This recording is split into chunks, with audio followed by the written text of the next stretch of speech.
It was around this time my mother would say later that my father fell in love with me. He was not in awe of you, she said, but I don't remember it. I noticed he was around more and grabbed me and tried to pick me up even when I didn't want to be picked up. He had opinions about my clothes and teased me about whom I would marry.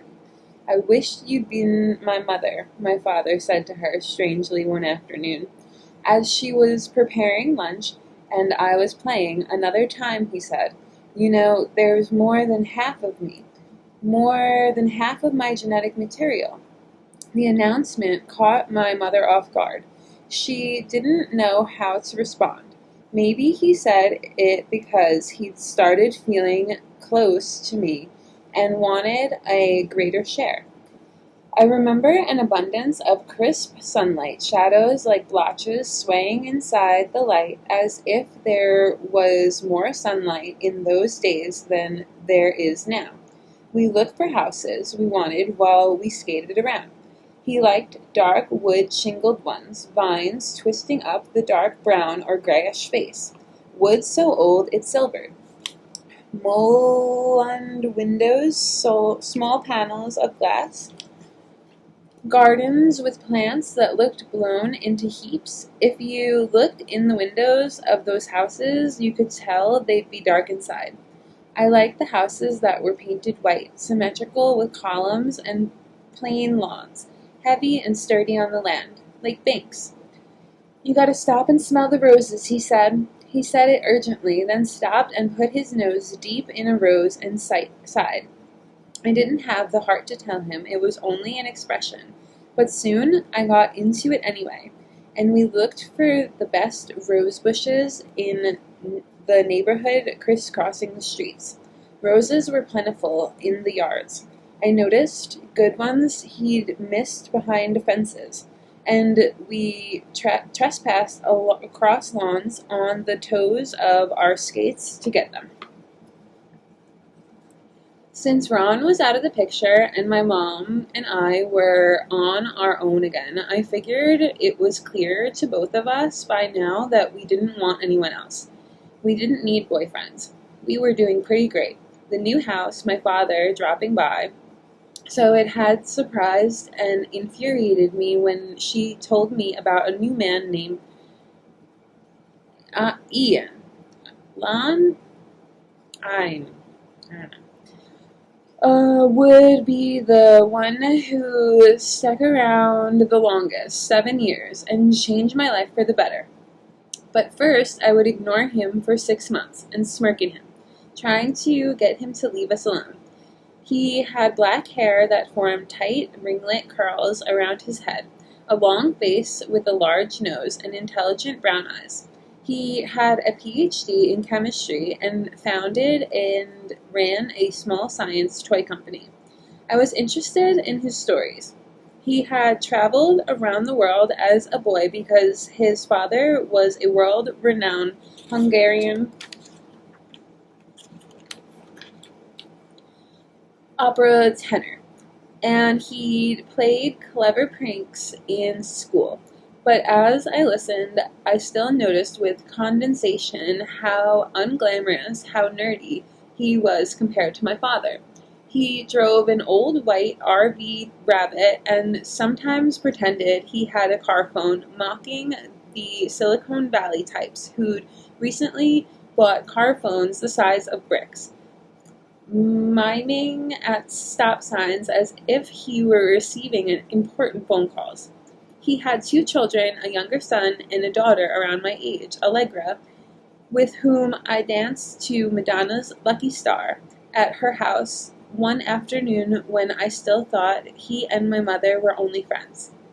He'd had an open marriage, but had fallen in love with my mother against the rules and had separated from his wife. I didn't like the idea.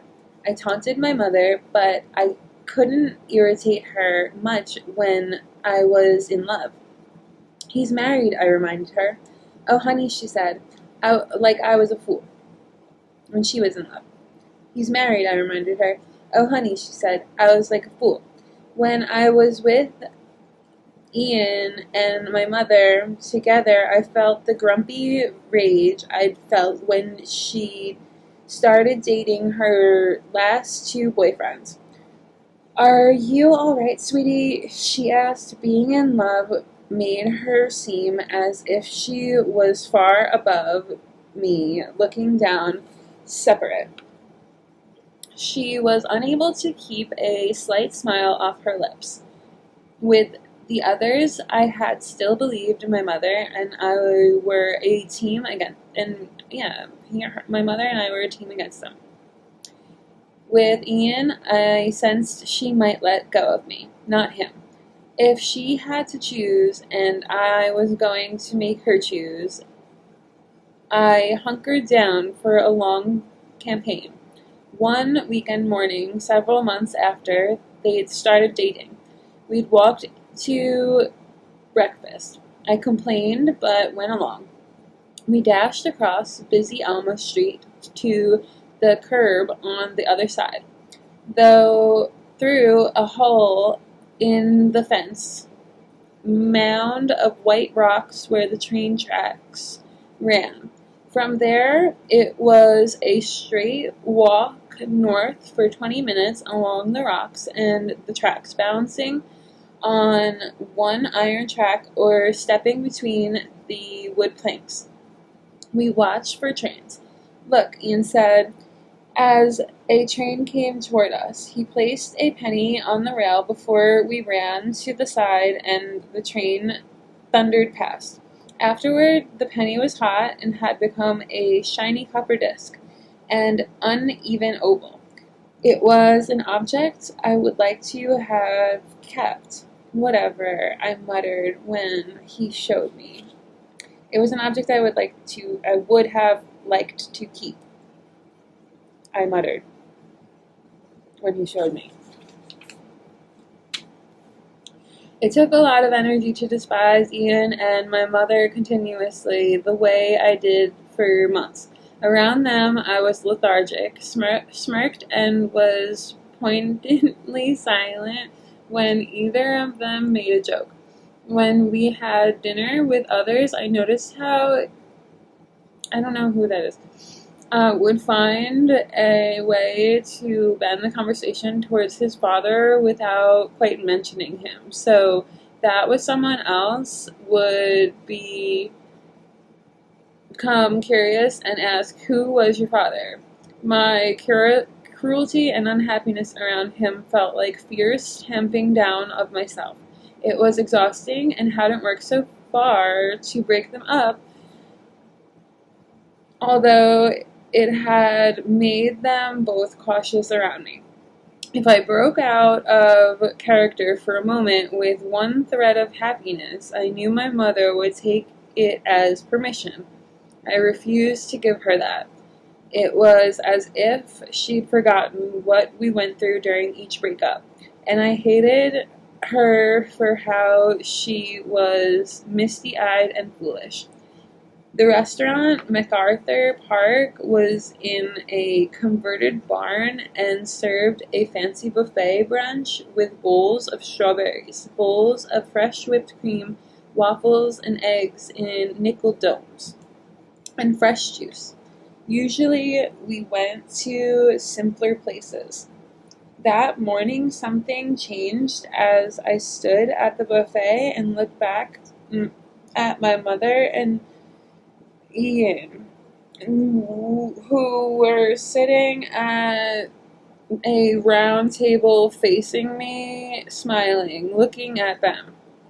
Past the piles of fruit and the billows of cream, I felt too weary and too content to stay enraged, and they looked like parents. I surrendered. I felt safe here under the vaulted ceiling with the clinks of silver-plated serving implements.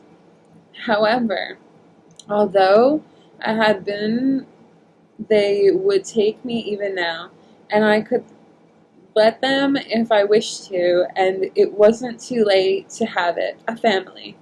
When I talked with him much later, when I was an adult, Ian told me how he'd taken several weeks with my father when they happened to see each other at the Rinconada house, encouraging him to spend more with me, framing parenthood and time spent in terms of personal advantage.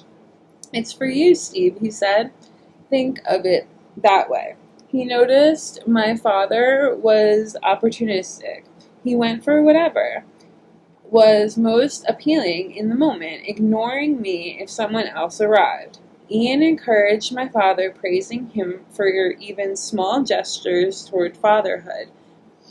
He praised him, for example, when my father took me for a skate. Ian's work, too, was entrepreneurial and consuming, but my mother said he had the ability to transition from work mode to family mode with ease and speed. So that's when he was with us, or with me, having dinner with us as he did most nights before going back to the office. He was focused, not halfway listening, the way a lot of businessmen were. It was Ian who, after staying home several nights to help me with my math and science homework, sitting beside me on the couch, patient even though he had planned to go back to work in the evening because his company was struggling, gave me the first taste of what it felt like to arrive prepared to class, to understand the lesson, and have a homework sheet filled out that night. After several nights of his help, I wanted to arrive prepared and to feel the calm and get the attention that came with it. And so it would be who Ian later, who was part of the reason I would start to do well in school. That summer, Ian's daughter Allegra and I went to my father's house in Woodside to go swimming, and afterward we explored the house. She found a room I'd never seen before near the front door. Empty bookshelves covering the walls up to the ceiling, a couple of books and magazines here and there. In the middle of the room was a crude model of the property with the land made of the crumbly green material that used to hold stems in flower arrangements. "Do you think he's ever been in this room?" she asked. "Probably not," I said. We rummaged through the things, which I thought looked as though they might have been left by the people who lived here before. High up on a shelf, I found several copies of Playboy magazine. "Look." We flipped through it, sitting on the floor. That rumor about my father in Playboy might have been true, but there, on the next page, was his face, a postage stamp-sized black and white photo above some text. He looked innocent, in a white shirt and a bow tie, fully dressed. "I knew it," I said. "I've heard about this." I was so relieved he was not nude or leering, and I wanted Allegra to notice him. I felt lucky to have a father like that. We turned on the page. A naked woman was sprawled out across 2 pages, a brunette with big hair, bedroom eyes, and red lipstick.